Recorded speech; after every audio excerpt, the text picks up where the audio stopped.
Delta and United Airlines caught up in rising U.S.-China tensions. Hong Kong, Beijing, Washington. Rising tensions between the United States and China are spilling over into the airline industry. Washington has accused Beijing of blocking American carriers from resuming flights to China, prompting U.S. authorities to more heavily scrutinize Chinese airlines. The tit-for-tat began last week after the U.S. Department of Transportation claimed that regulators in Beijing were making it impossible for U.S. carriers to fly between the two countries. United Airlines, UAL, and Delta Air Lines, DAL, want to restart U.S.-China routes in early June and have submitted applications to the Civil Aviation Administration of China, CAAC, to do so, according to the U.S. Department of Transportation. Like other carriers, United and Delta suspended flights to China in February as demand cratered because of the coronavirus. The problem facing the U.S. carriers is that the CAAC, in an effort to stop imported cases of COVID-19, ordered all airlines to use their flight schedules for the March 16 to 22 week as a benchmark to determine how many flights they could operate to China until further notice. By that date, U.S. airlines had completely ceased flying passenger service to China, according to the Department of Transportation. Newly reported virus cases in China are few in number and the majority stem from those who return to the country from elsewhere. Fear remains high among the public that China could see a surge in new cases if large numbers of international flights are allowed to resume, especially from countries like the United States, where the death toll alone is nearing 100,000 and where confirmed cases have reached more than 1.6 million. The CAAC has not responded to United and Delta's requests to resume operations, according to the U.S. agency. Meanwhile, several Chinese airlines have continued to fly U.S.-China routes throughout the pandemic. But the Chinese aviation regulator has limited each of them to operating just one weekly flight to the United States.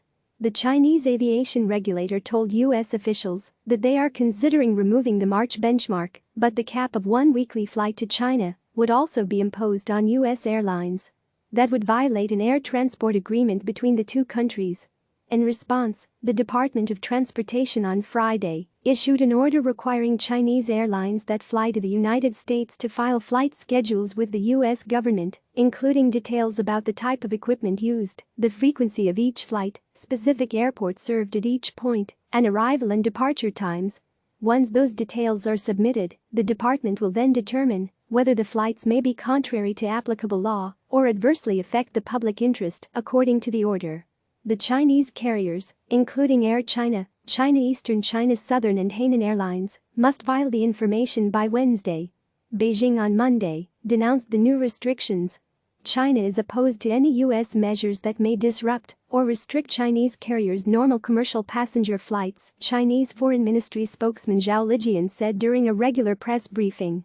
Zhao also pushed back against Washington's claims that it was preventing U.S. carriers from operating in China, adding that the country's measures are open, fair and transparent. As part of its requirements for U.S. airlines, the CAAC also wants those carriers to accept liability if any passenger who arrives on their flights tests positive for COVID-19 in China, according to a person familiar with the matter who is not authorized to speak on the record. That would also violate the country's air transport agreement. Moreover, Chinese carriers have filed an unprecedented number of requests for passenger charters, more than a dozen per week, the person said. These charters are being organized by the Ministry of Foreign Affairs to repatriate Chinese students. But the flights are also carrying Chinese commercial passengers to and from the United States, the person said. U.S. carriers have been told that only Chinese airlines are eligible to provide these repatriation services, the person said. United declined to comment on the matter. United spokesperson Leslie Scott said the airline looks forward to resuming passenger flights between the United States and China when the regulatory environment allows us to do so. Delta did not respond to a request for comment. China is an important international market for both U.S. airlines, according to John Grant, an analyst with aviation analytics firm Moog. Last May, China was United's sixth largest international market based on seats offered and the ninth largest international market for Delta, Grant said. In terms of overall capacity, however, China represents less than 1% of either carrier's total network because domestic flights make up the bulk of their business. Nevertheless, access to China in the recovery out of COVID-19 is important from both a passenger and cargo revenue perspective, and importantly a wider catalyst to reopening global trade once again, Grant said. United reported $40.8 billion revenue for 2019, and about 4% of that comes from China, according to Forbes. Delta, which reported revenue of $43 billion for 2019, also gets about 4% of its revenue from the country, according to Forbes. Click subscribe to receive the latest news.